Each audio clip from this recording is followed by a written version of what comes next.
नमस्कार दोस्तों, क्राइम तक में आपका स्वागत है। कंचन अब रडार पर है निकी केस में और तफ्तीश उसके आसपास घूम रही है क्योंकि वो वीडियो बना रही थी, अपनी बहन को उसने नहीं बचाया। हो सकता है उसने बहन को इसलिए पहले वीडियो बनाना सही समझा क्योंकि हो उसको सबूत जुटाने थे, लेकिन सवाल ये भी उठता है कि क्या उसके मन में ये था कि निकी बच जाएगी और वो सबूत भी इकट्ठा कर लेगी, या फिर मंशा कुछ और है। इसकी जांच शुरू हो गई है। दूसरी तरफ अभी तक निकी का मोबाइल फोन नहीं मिला है। इस मोबाइल फोन में कई राज दफन है।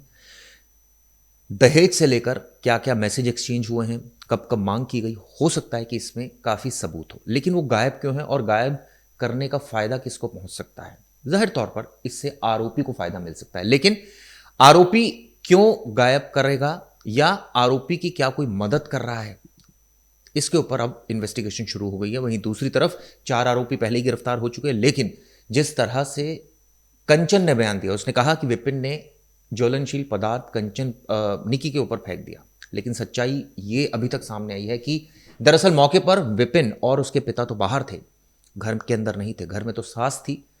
ऐसे में ये कैसे संभव है? इस तरह का बयान कंचन ने क्यों दिया? कंचन ने कहा कि बिना दान दहेज के शादी हुई थी, यही एफआईआर में लिखवाया। क्यों ऐसा लिखवाया गया? कई ऐसे सवाल हैं जो अब खड़े हो गए हैं। इस केस में इन्वेस्टिगेशन लगातार की जा रही है।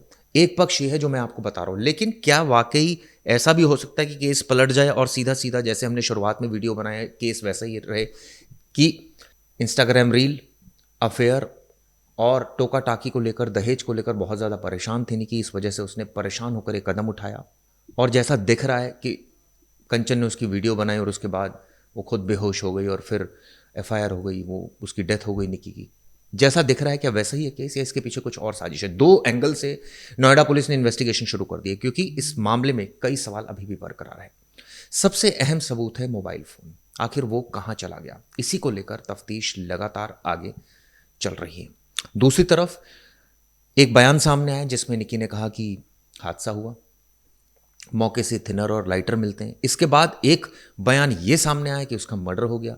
कंचन ने क्यों लिखवाया ऐसा जब ऐसी कोई बात ही नहीं थी? तीसरा जो बयान, क्या वाकई ये हादसा है या खुदकुशी है? क्या किसी ने आग लगा ली? अगर पुलिस का कहना है कि मौके से सिलेंडर ब्लास्ट के सबूत नहीं मिल रहे हैं, जब सबूत ही नहीं मिल रहे हैं, सिलेंडर ब्लास्ट होगा तो ब्लास्ट हुआ हुआ पता लगेगा, आसपास कुछ और उसके इफेक्ट्स दिखेंगे, ऐसा तो कुछ नहीं दिख रहा है।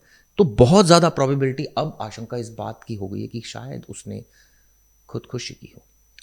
इसके पीछे वजह बहुत सारी हैं, लेकिन पुलिस की जो थ्योरी है वो इस एंगल पर चल रही है। लेकिन सवाल ये उठता है कि कंचन ने झूठ क्यों बोला, ऐसा पुलिस मानकर चल रही है।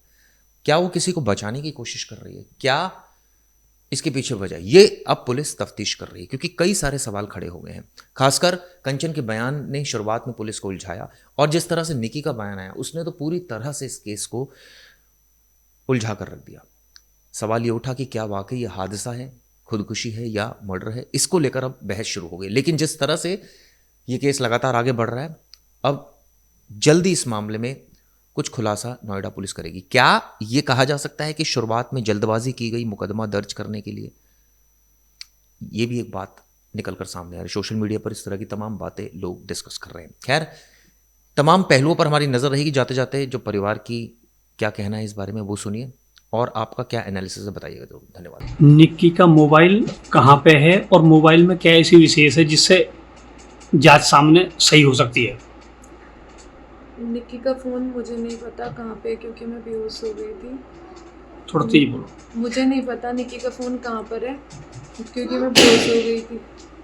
और जो सारी चीज़ें बोली जा रही हैं कि फ़ोन में या पेन ड्राइव में, वो निराधार है, उनका कोई आधार नहीं है। तो मेरे सभी मीडिया भाइयों से बस यही अपील है कि कृपया करके हमारा साथ दें। हमें निक्की के लिए न्याय चाहिए, आप हमारा साथ बनाए रखें। एक बात सामने आ रही है कि निक्की के पास पेन ड्राइव थी, उससे सारा राज खुल सकता है क्या? जी नहीं, ये सारी चीज़ें निराधार हैं, इनकी कोई वैल्यू नहीं है क्योंकि आप क्या चीज़ उससे प्रूव कर लोगे? उसमें थोड़े बहुत स्क्रीनशॉट वगैरह होंगे और अभी वो है या नहीं है, मिलेगी या नहीं मिलेगी, तो हम उसके बारे में कुछ नहीं बोल सकते। निक्की का फ़ोन कहाँ पर है? मैं उस समय बेहोश हो गई थी तो मुझे नहीं पता निक्की का फ़ोन कहाँ पे है, कहाँ पे नहीं है। तो निक्की क्या पेन ड्राइव भी प्रयोग करती थी? जी नहीं, हमारे पास कोई लैपटॉप नहीं था, सिर्फ हम फ़ोन यूज़ करते थे।